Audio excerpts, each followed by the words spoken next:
ನಾವು ಮನೆಯಲ್ಲಿ ಪ್ರಾರ್ಥನೆ ನಡೆಸ್ತಾ ಇದ್ವಿ. ಮನೆಯಲ್ಲಿ ಪ್ರಾರ್ಥನೆ ನಡೆಸ್ಬೇಕಾದ್ರೆ ತುಂಬಾ ವಿರೋಧಿಗಳು ಬಂದು ನಮ್ಮೇಲೆ ಗಲಾಟೆ ಮಾಡಿ ನಮ್ಮನ್ನೆಲ್ಲ ಸ್ಟೇಷನ್ಗೆ ಹಾಕಿ ನಮ್ಗೆ ಪ್ರಾಬ್ಲಮ್ ಮಾಡಿದ್ರು. ಪ್ರಾರ್ಥನೆ ಮಾಡೋದಕ್ಕೆ ನಡಿಲಿಕ್ಕೆ ಅಲ್ಲಿ ಮನೆಯಲ್ಲಿ ಬಿಡ್ಲಿಲ್ಲ. ಯಾಕಂದ್ರೆ ಅದು ನಮ್ಗೆ ಸ್ವಂತ ಅಲ್ಲ, ರೆಂಟ್ ತಗೊಂಡಿದ್ವಿ. ಹಂಗಾಗಿ ನಮ್ಗೆ ಅಲ್ಲಿ ಪ್ರಾರ್ಥನೆ ಮಾಡಕ್ ಬಿಡ್ಲಿಲ್ಲ. ಇನ್ನು ಮತ್ತೆ ನಾವು ಅಂಗಡಿ ಮುಖಾಂತರ ನಾನು ಸುವಾರ್ತೆ ಸಾರ್ಬೇಕಂತೇಳಿ ಮತ್ತೆ ಒಂದು ಅಂಗಡಿನ ಮಾಡ್ಕೊಂಡೆ. ಅಂಗಡಿ ಮಾಡ್ಕೊಂಡಾಗ್ಲೂ ಅಲ್ಲೂ ಕೂಡ ಬಂದು ನಮ್ಗೆ ಪ್ರಾಬ್ಲಮ್ ಮಾಡಿದ್ರು. ಆ ವಿಸಿಟಿಂಗ್ ಕಾರ್ಡ್ ನಾವು ಅಂಗಡಿದ ನಾವು ಕೊಡ್ಬೇಕಾದ್ರೆ ನಾವು ಕರಪತ್ರ ಕೊಡ್ತಿದ್ದಾರೆ ಅಂತೇಳಿ ನಮ್ಗೆ ಪ್ರಾಬ್ಲಮ್ ಮಾಡಿ ಅಂಗಡಿನೂ ಕೂಡ ನಮ್ಗೆ ಮುಚ್ಚಕ್ಕೆ ಇದ್ ಮಾಡಿದ್ರು.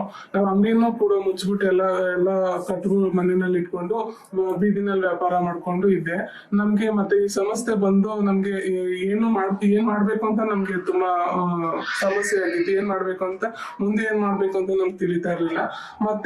ಮತ್ತೆ ಈ ಬಿಸ್ನೆಸ್ ಮುಂದೆ ಹೋಗೋದಕ್ಕೆ ಮತ್ತೆ ನಮ್ಗೆ ಒಂದು ಸಂಸ್ಥೆ ನಮ್ಗೆ ಸಹಾಯ ಮಾಡಿತು.